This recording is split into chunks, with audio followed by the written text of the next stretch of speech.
When a woman was done with a man, she would simply wrap all his belongings in a deerskin and hang it on the front porch. This was his sign to leave when he returned from hunting or war. It was a matriarchal society that worked very well for us. The woman's brothers, the uncles, were responsible for helping raise the children. But we thought marriage was a good thing, and we adopted it over time.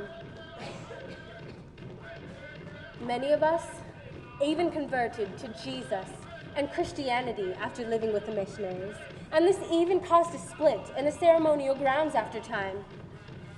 We believe that we can take and use what works for us, as long as it doesn't harm others and is good for us.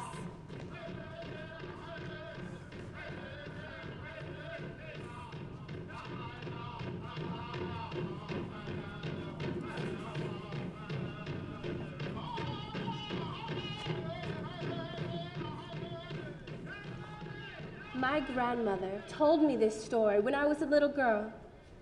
She said it was the most important story you could learn when dealing with someone. Be careful and make your decisions wisely. It is an extremely first important step to becoming a beloved woman. A young Indian boy was walking in the mountains hunting deer. It was cold and almost winter as he walked quietly through the woods. He could hear something ahead of him, but couldn't see what it was. The smoke from the and cloudy mist from the Smoky Mountains made it hard to see clearly through the dense vegetation. Rays of sun hit the floor of the forest, but he could still see his breath as the cool air opened his nose. He heard the sound again, coming from some undergrowth surrounding a huge oak tree. It sounded like a very faint rattle. He moved back the vegetation and discovered a rattlesnake barely moving. This was no ordinary rattlesnake. He had never seen a snake like this before. It was completely white, with piercing blue eyes. It was as long as his arm, but very thin. The snake looked up at the boy and spoke to him. I'm going to die. Some hunters saw me since I'm white, and I had to hide to avoid being killed. It took so long to stay away from them, and I could not return to my home in the underground. It began to turn cold, and I began to move slower and slower. We are required to return to the underground before the rain turns white from the cold and rest until the grass returns to the spring. It's so cold now, and I can't find my way home. Will you help me?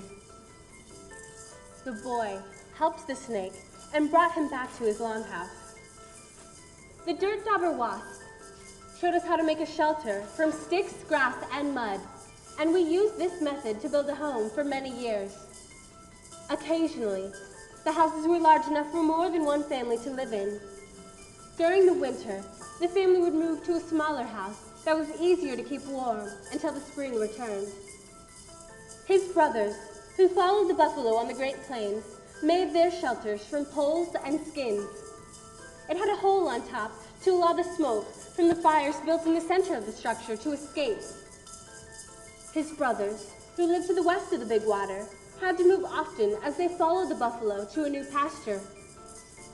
Not all Indians lived in movable structures made of poles and skins, like many Yonegs believe.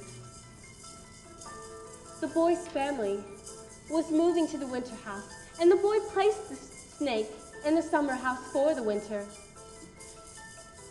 He would bring back coals from the winter house fire to keep the snake warm, and he piled skins on top of him to hold in the heat. When he hunted, he would bring back mice for the snake to eat. As the snake ate, he began to grow and get strong. Before long, the snake was as big as the boy's legs and was large enough to eat large animals like rabbits.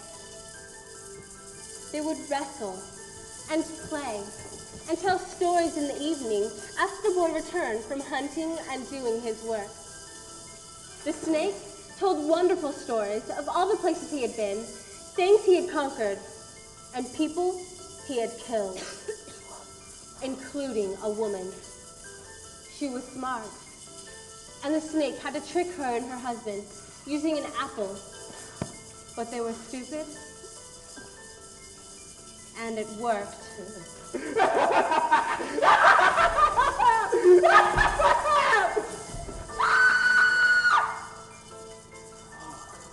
Sometimes it takes a while, but the snake could always figure out a way to get what he wanted. The snake continued to grow and get strong, and it began to turn warm. The woods and grasses were waking up, and young animals and plants were out with their parents, learning where to eat and play.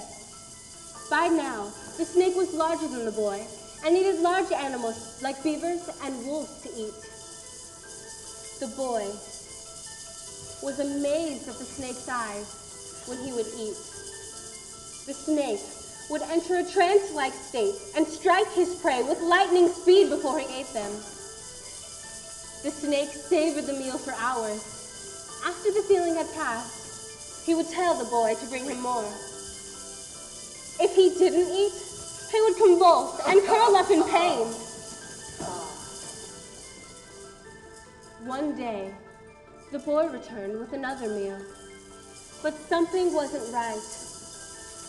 It was growing warmer as the spring season emerged, and the boy was hunting and fishing, and it caused him to sweat. As he entered the longhouse, the snake was coiled in the corner, ready to strike. There was something quite different in the snake's eyes as he watched the boy place the beaver in front of him. His rattle sounded louder than normal.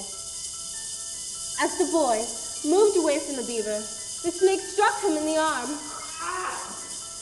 His fangs entered the boy's veins, and his venom caught fire as he moved slowly towards the boy's heart.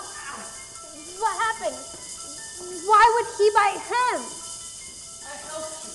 I took care of you when you surely would have died. I did everything you asked to make you strong. Why would you kill me?